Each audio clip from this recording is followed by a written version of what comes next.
Some of the things we get to look forward to, fixing the climate, establishing a space colony, the discovery of all of physics, near limitless intelligence, and abundant energy.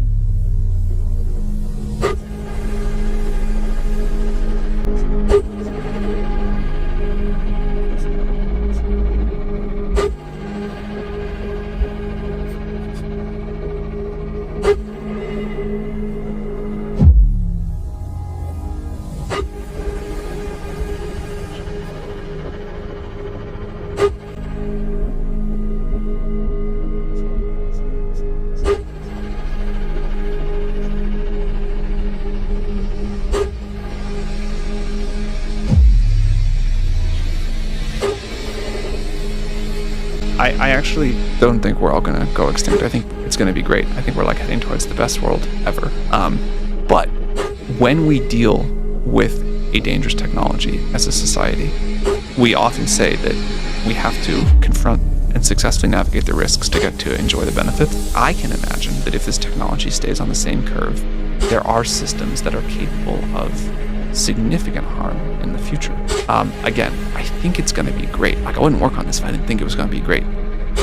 People love it already, and I think they're going to love it a lot more. But that doesn't mean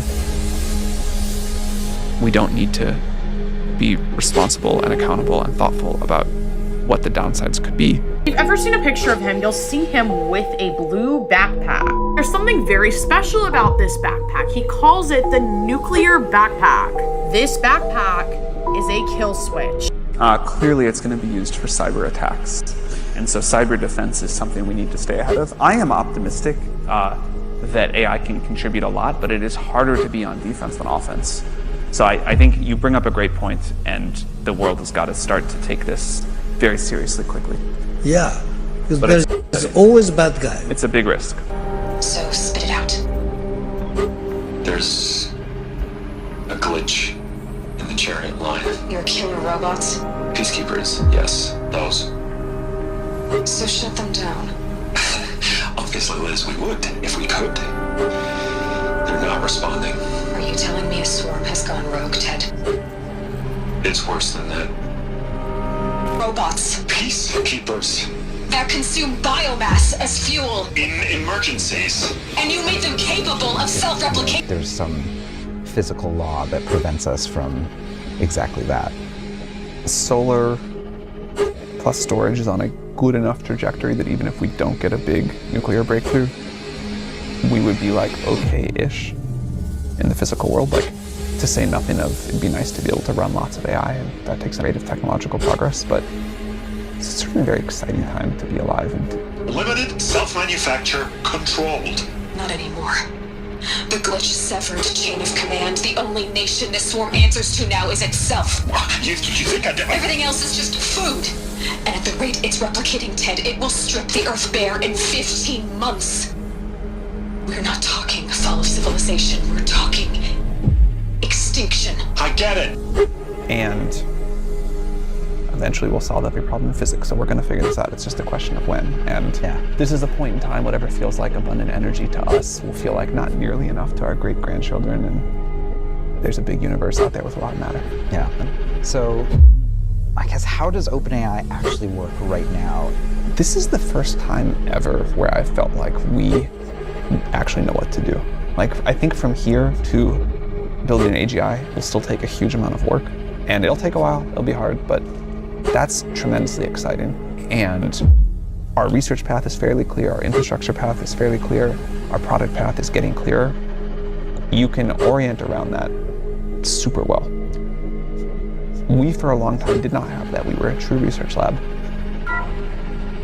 The FSP-5 Kopesh provides a one-size-fits-all solution to main battle force capability.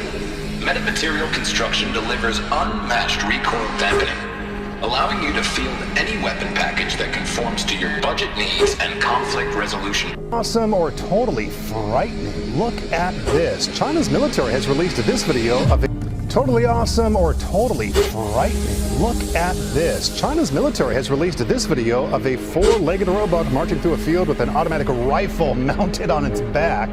The Chinese state broadcaster calls it the newest member of China's urban combat operations. The robot dogs are programmed to conduct reconnaissance, identify the enemy, and strike the target. If that thing comes around the corner and if you're on the other side, you're done. Yeah.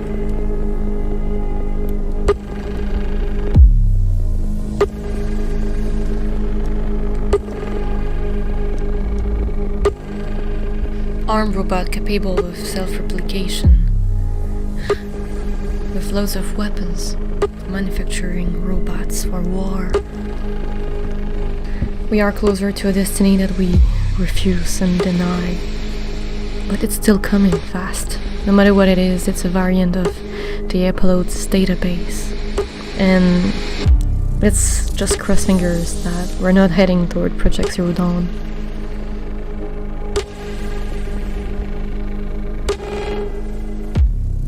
I have checked Ted Faro's bio, and he might not have been born in the same year than Sam Altman, but there's a lot of correlations between the two, and it's really scary. Both Ted Faro and Sam Altman were geniuses, and really young when they dropped out of school, which happened after 2 years, both of them. Both entrepreneur and really rich people that work with a lot of companies from all over the world to enhance humans' quality of conditions of life. Two guys that fought climate change and eventually will turn toward military manufacturing. I think the creepiest fact that I found is that both Sam Altman and Elizabeth Sobeck I've studied at the Stanford University, and that's an odd coincidence. I mean, the more I do researches, the more I see the correlations between Ted Faro and Sam Altman. Not only they look alike physically, but they have so many resembling traits in their bio, their professional profile, and well, it's creepy.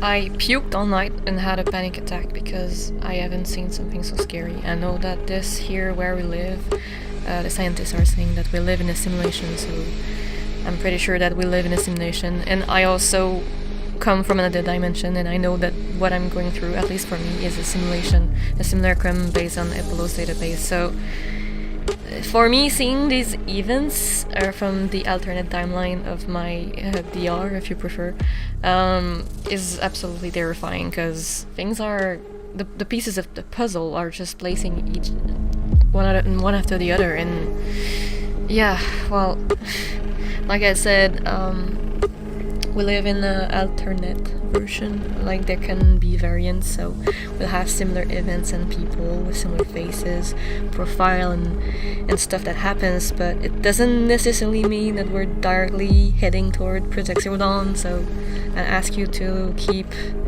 a positive mindset and to make your researches, because everything I said in this video is actually you can verify it. These are all verified facts, and just in case that things happen differently, but we're heading toward the creation of what is called a monitoring calculating AI, which is like quantum, it's like a quantum ship powered by nuclear energy and a lot of data storage rooms, and it creates like an entity like Vast Silver that will become really, really intelligent, and they'll have to imprison it in a Faraday room, a Faraday bunker, so to prevent it to escape into the network, because it's gonna become singular, sentient and everything, and it's gonna become dangerous, and they'll use that AI to try to find solutions and help his own industry, you know, like money, power, military. Eventually they'll turn toward military, but they'll try to fight climate change, and then when they'll make this entity, AI entity, we'll have this variant of Elizabeth Sobeck that will just quit and make her own climate change industry. So, well, looking, yes, because I'm expecting a variant of Elizabeth Sobek soon, because she's still young and she's supposed to be like hired by Ted Faro, aka Sam Altman, here in the near future. And the way I estimate this, we have around 20 years before the start of like the biggest events, so the Great Die-Off and Project Zero Dawn. Of course, HorizonZeroDawn, Horizon Forbidden West, is a video game produced by GuerrillaGames, and they own this franchise, so all the videos from the game belongs to them.